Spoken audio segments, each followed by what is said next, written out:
સંસદીય મંચ પર મળ્યું યજમાન પદનું ગૌરવ 16 વર્ષ બાદ દિલ્હીમાં CSPOC સંમેલનનું કરાશે આયોજન. વૈશ્વિક સ્તરે ભારતની વધતી જતી સંસદીય ગરિમા અને લોકશાહીના પ્રભાવ વચ્ચે 16 વર્ષના લાંબા ગાળા બાદ દેશને ફરી એકવાર મોટી જવાબદારી સોંપવામાં આવી છે. ભારત કોમનવેલ્થ દેશોના સાંસદ અધ્યક્ષો અને પીઠાસીન અધિકારીઓના 28મા સંમેલન CSPOCનું યજમાન પદ કરવા જઈ રહ્યું છે. લોકસભાના અધ્યક્ષ ઓમ બિરલાએ આ અંગેની સત્તાવાર માહિતી આપતા જણાવ્યું હતું કે આ મહત્વાકાંક્ષી સંમેલન 14 થી 16 જાન્યુઆરી સુધી નવી દિલ્હીમાં યોજાશે. આ મંચ દ્વારા કોમનવેલ્થ દેશો વચ્ચે સંસદીય પ્રણાલીને મજબૂત કરવાની લોકશાહી મૂલ્યોના આદાન પ્રદાન માટે ભારત નિર્ણાયક ભૂમિકા ભજવશે. આગામી સંમેલનમાં કોમનવેલ્થ જૂથના 60થી વધુ દેશોના સંસદ અધ્યક્ષો, સ્પીકરો અને વરિષ્ઠ પીઠાસીન અધિકારીઓ સહભાગી થવાના છે. સંમેલનનો મુખ્ય ઉદ્દેશ્ય સંસદીય લોકશાહીની સુરક્ષા, બંધારણીય સંસ્થાઓની સ્વાયત્તતા અને બદલાતા વૈશ્વિક પરિપ્રેક્ષ્યમાં સંસદીય કાર્યક્ષમતા વધારવાનો છે. ઓમ બિરલાએ ભારપૂર્વક જણાવ્યું હતું કે ભારત જેવા વિશ્વના સૌથી મોટા લોકશાહી દેશમાં પ્રકારનું આયોજન આંતરરાષ્ટ્રીય સ્તરે આપણી સંસદીય કાર્યપ્રણાલીની વિશ્વસનીયતાને સ્વીકૃતિ આપે છે.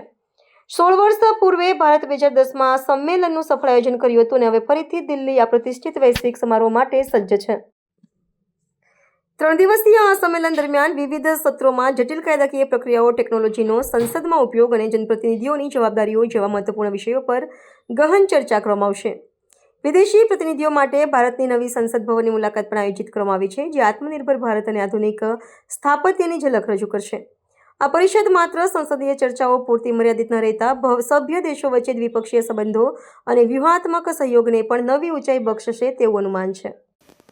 भारत में ये सम्मेलन 1971 में, 1986 में और 2010 में भारत को ये सम्मेलन की मेज़बानी करने का अवसर मिला है.